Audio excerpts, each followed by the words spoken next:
Today we'll be working on something I call Mymix. It's equal parts of granulated toasted onion, roasted garlic, also granulated garlic, and granulated white onion. Mix equal parts of all of those ingredients into a bowl and make sure to stir well until everything is evenly consistent. Once it's nice and consistent and nothing looks like it's out of place, then we add a little sprinkle of celery seed ground. All of these spices can be found at your local natural grocers or a local spice shop. So with the celery seed, a little bit goes a very long way. And so it's always better to use the very bare minimum before adding too much, and then you have to add more of the base. So again, stir it all about. This time there's sadly chunks of the celery seed, so you have to be more proactive about stirring. And again, one of those things you'll not notice how much is in there because it does kind of, there we are, a little spot, because the celery seed will just kind of get, eaten up by the vast amount of the other stuff in there. Got more spots. So once we're done mixing,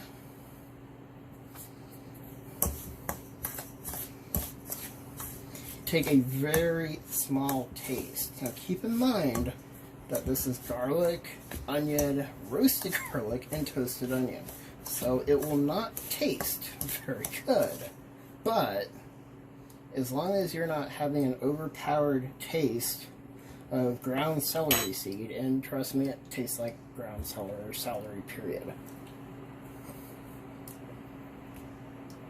And I think we're about right on. So literally, a minute sprinkle of ground celery seed is all you need for something this size. And we're looking at 6 ounces of each item.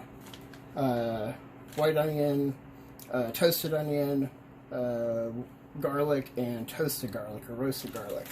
6 ounces of each of those, and quite literally a small sprinkle of the ground celery seed. And you got what I call Mymix.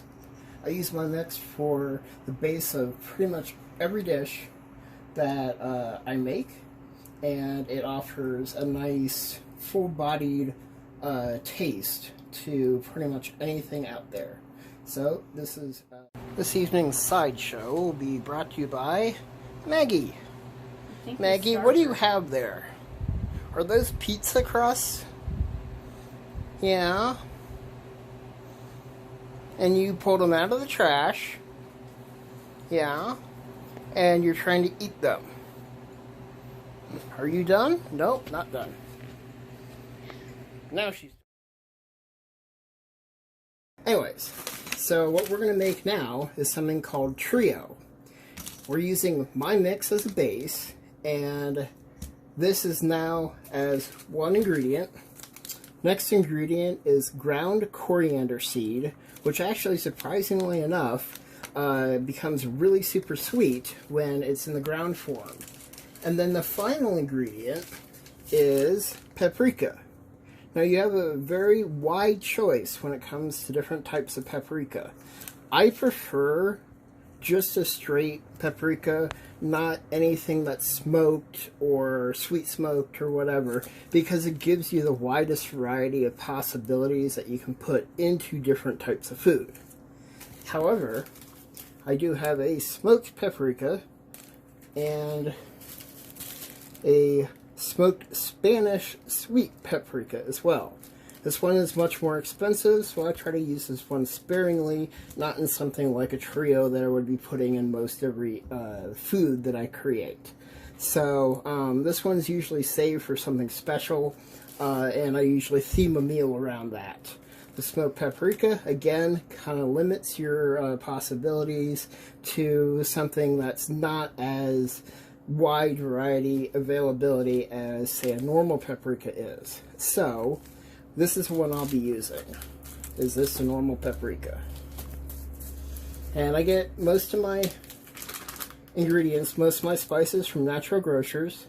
They do come in these wonderful little bulk containers like this. I will be making a video a little bit later on going to Natural Grocers so you can see the wide variety of spices and herbs that you can get at Natural Grocers at a very, very competitive price. And the organic part, that's just a bonus in my opinion. So it's nice, but not necessary.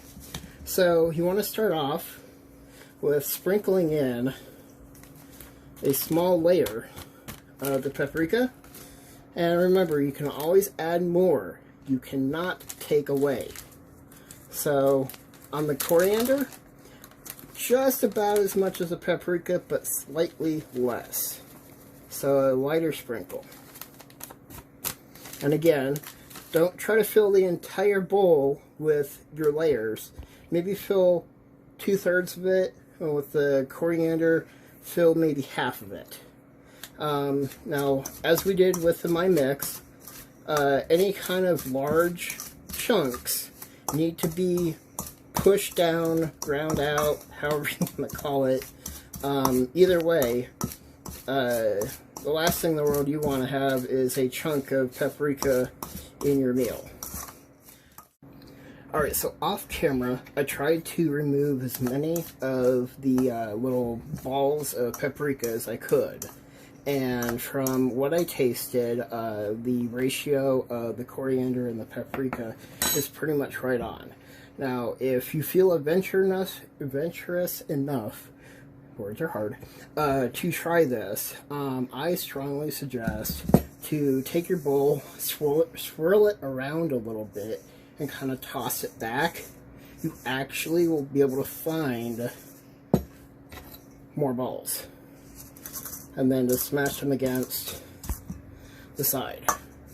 If you're not feeling that adventurous, there's another way to do it, and it's literally this, where you're pushing your spoon against the side of the bowl and turning the bowl every so often as you do it. Creates a pretty pattern too. Anyways, alright, so we pretty much have every ball taken care of. If you really are, you know, concerned with balls of stuff, you can always sift it through a colander or a sieve or something like that. So, or use a gloved hand to get your fingers in there. So now that we're all mixed and we're tasting right, it's time to put it into its vessel. I normally use an airtight container. An old you know, canning jar works perfect. You have many different options to choose from as far as getting it in there. A funnel, a mixing, you know, cup. That's a good way. One of my favorite ways is just to take a piece of parchment paper. And for any that doesn't know, parchment paper is nothing but paper with a little layer of silicone on each side. Create a square, and then fold that square in half, and then put one corner up and around so you're at the point, and then take the other corner, bring it around so that it meets the point on the other side. And if you do it right, you pretty much have a perfect funnel. This particular bowl is fairly wide, so I'm going to do it this way so that I know I won't spill as much. Now granted, this particular funnel would be better suited for a narrower mouth container, but I wanted to show you guys that the funnel does come in handy for something a bit more narrow mouth than what I've got. So since I have a wide mouth container, I'm just going to go ahead and fill up, and then be sure to label it Trio, which is what this is. Nicely spelled. And then put your date on it, the date that you make, and as spices go, they're good for at least 2 years, or nearly indefinitely if it's kept in an airtight container.